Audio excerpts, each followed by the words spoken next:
Petrol bunk dealers కు oil marketing కంపెనీలు shock ఇచ్చాయి. మిడిల్ ఈస్ట్ టెన్షన్స్ తో క్రూడ్ ఆయిల్ సప్లైలో ఇబ్బందులు ఎదురవుతుండటంతో చమురు సంస్థలు కీలక నిర్ణయం తీసుకున్నాయి. రీటైల్ అవుట్లెట్ కు క్రెడిట్ సరఫరాను నిలిపివేసిన చమురు సరఫరా కంపెనీలు చెల్లింపు నిబంధనల్ని మరింత కఠినతరం చేశాయి. ముందస్తు చెల్లింపులు చేస్తేనే పెట్రోల్ డీజిల్ ఇస్తామని కంపెనీలు తేల్చి చెప్పడంతో పెట్రోల్ బంకుల నిర్వాహకులు తలపట్టుకున్నారు. ముందస్తు చెల్లింపులు చేయాల్సిందే అని హెచ్పీసీఎల్, బీపీసీఎల్ తేల్చి చెప్తుండగా 5 రోజుల రివాల్వింగ్ క్రెడిట్ పాలసీ ఐఓసీఎల్ నిలిపివేసింది. అంతర్జాతీయంగా ధరలు పెరిగినప్పటికీ దేశీయంగా రిటైల్ ధరల్ని పెంచకపోవడంతో చమురు సంస్థలపై ఆర్థిక భారం పెరిగింది. అందుకే క్రెడిట్ సరఫరాను చమురు కంపెనీలు నిలిపివేసినట్లు తెలుస్తోంది. సాధారణంగా పెట్రోల్ బంకులకు చమురు సంస్థలు 3 నుంచి 5 రోజుల పాటు క్రెడిట్ సౌకర్యాన్ని కల్పిస్తాయి. కానీ తాజా పరిణామాల వల్ల ఈ సదుపాయాన్ని ఆయా కంపెనీలు రద్దు చేశాయి. డీలర్లు పెట్రోల్, డీజిల్ అమ్మితే వచ్చిన డబ్బును 6వ రోజు కంపెనీలకు చెల్లిస్తారు. దీన్నే రివాల్వింగ్ క్రెడిట్ అంటారు.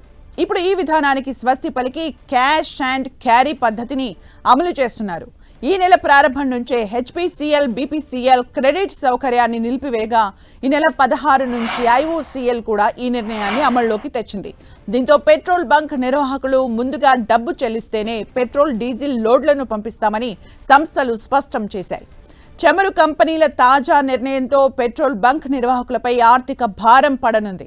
సాధారణంగా పెట్రోల్ లేదా డీజిల్ ట్యాంకర్ లోడ్ కావాలంటే 20 లక్షల నుంచి 25 లక్షల రూపాయల వరకు ఖర్చవుతుంది.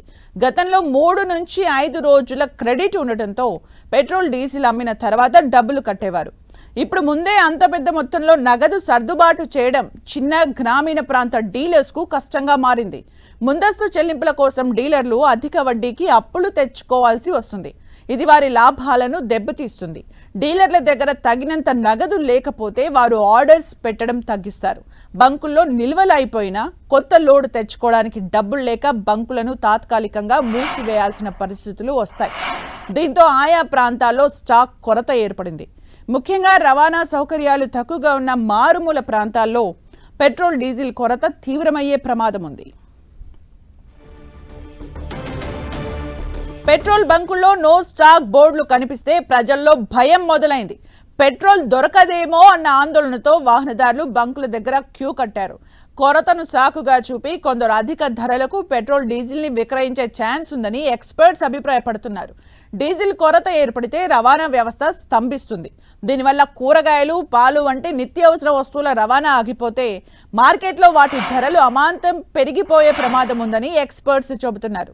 చమురు సంస్థలు ఈ నిర్ణయాన్ని తాత్కాలికంగా తీసుకున్నప్పటికీ ఇది సుదీర్ఘకాలం కొనసాగితే ఇంధన రంగం తీవ్ర సంక్షోభంలో పడే అవకాశం ఉందని all India petroleum dealers association ఆందోళన వ్యక్తం చేసింది. తెలంగాణ వ్యాప్తంగా సుమారు 4200 పెట్రోల్ బంకులు ఉండగా ఒక్క హైదరాబాద్లోనే 1200కు పైగా ఉన్నాయి.